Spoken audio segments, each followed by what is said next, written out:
Welcome back to the Sportscave. Tom Leyden, former sports director here at WXYZ, now out in Boston. Hey, welcome back, man. Thanks. It would have been fun if I hosted, but I understand where you're coming from. I'm not going to tell you how I got in, but it's nice to know people still. It is nice to have you here, quite frankly. He brought me in here, so I got a little love for this guy. But you know a lot about the Patriots and how they work, and it seems like Bob Quinn and Matt Patricia and some of the players now, it seems like they're trying to emulate what they do here. We've seen that in the NFL before. It's not a new thing with assistants moving on. They haven't really had any success. Give me a reason why Matt Patricia could do it the Patriot way here in Detroit.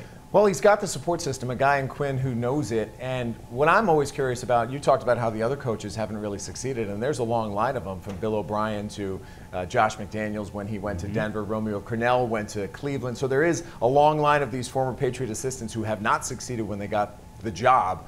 And it makes you wonder how much Matt Patricia sees that and says, well, I really have to do it just like Bill Belichick does it. And then the second question is, can only Bill Belichick do it? Right. And no one really knows the answer to that question, but the hope when anybody hires one of Belichick's assistants is that he's going to figure out the way to implement that system. It's a system that works, but there's some worrisome elements of that system that relate to how he's going to handle the team, how he's going to handle the media. There's a lot of stuff that happens in the Belichick system that as it happens, you're like, well, all that's well and good because they win.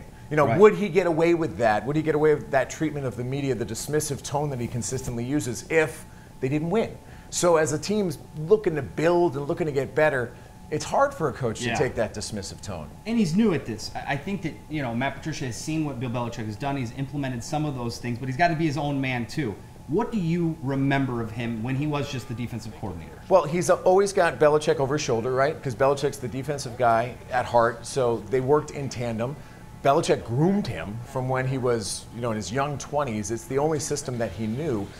Very smart, and everyone always says he's very smart. What I found interesting this year, to really bring it to the present, is that Brian Flores replaced him in New England. And so we ask all the players, what do you think of Brian Flores and how's it been going? And it's a new adjustment to a new person who's taken over the defense. And the number one answer, overwhelmingly, has been, things are really simplified now. And he puts us in a position where we go out there and we don't have to think as much. And that jumped out at me. It's like, wow. No one ever complained about Matt Patricia. Wow. No one ever said that it was too complicated or he made you overthink. But when you hear the other side of the equation, it makes you say, well, maybe things were a little bit too complex. Maybe that's why they gave up 41 points in the Super Bowl. That's very interesting. I'm really what we know of Matt Patricia thus far is he's really smart. He's pretty direct. He hasn't really, showed his hand. That's very Belichickian and NFL coach of him to not really say anything. I just wonder if the players might have a problem adjusting to a guy that's too complex. And where's the fine line between overcoaching pros and not coaching them enough? And a big question that also plays into what you're saying is this the roster? Is this the team that he's going to succeed with? And how much patience is everyone really willing to have? Quinn's been here a couple of years and he's been building this roster. Frankly, do you think this is a roster that's ready to take that next step and compete in the playoffs? No, absolutely You don't? not. All right, No. So I don't know. Are you going to have patience? Or are people going to be super tough on Matt Patricia if they don't go to the playoffs this year? Well, and here's the thing. When he first got the job, he said, look, this team won games the last 2 seasons. They have winning records. We have to go and win. We know what the floor is. 9-7 is our floor. We have to be better than that. Well, are they going to be able to do it? That's what we're going to find out. But so far, they haven't looked that great in the preseason.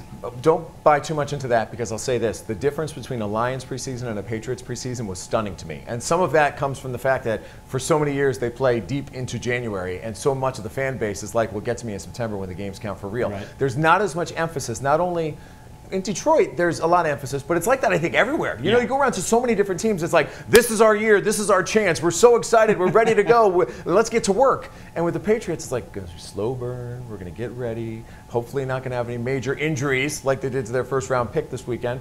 And then you get to week 1 and boom, we're off and running. So it's a different kind of feel. Don't buy too much into the preseason.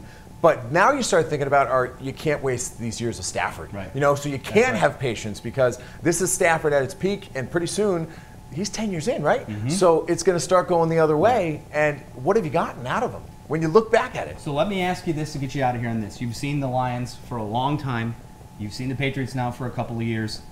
I mean, it's obviously a stark contrast gap. How well do you think the Lions can do this year? Give me a prediction. I think that they can do well because I also think you look at their division, and I don't think Chicago's going to be as good. Minnesota's going to be incredibly tough, as you would imagine, with Cousins in there, and then Green Bay's perpetual, right? So they got to figure out a way to at least break 500 and be competitive in their division, and then they can't go out and blow games outside of the division. They, in my estimation, should be a 10-11 win team this year with the new coach. I'll be back. I'll be here. I'll be here week 3 for the Detroit-New England game, and I'm curious to know what it's going to be like because when you're on the other side covering the Patriots, you know when you go someplace, it's that team's Super Bowl. I mean, can you imagine what it's going to be like on that Sunday night? It's going to be wild. So if they win that game, and the energy is going to be crazy, and it's going to be super loud, and who knows, they don't have Edelman, Patriots. Right. Who knows what's going to be evolving after they play the first 2 weeks. It's going to be a fun scene, but, you know, we'll be ready to rock covering the Patriots at the end of December as they get set for the playoffs, too. So, Tom, thank you so much, A, for hiring me, and B, for coming and doing the show tonight, and C, give me the key card. You cannot just come in here when you want. I'm sorry about that. Thank you very much. Thanks for having me. All right, coming up next, a few final thoughts on this wonderful Sunday evening. Tom, get out of here, man. And shave, maybe. And shave, maybe. We'll be right back.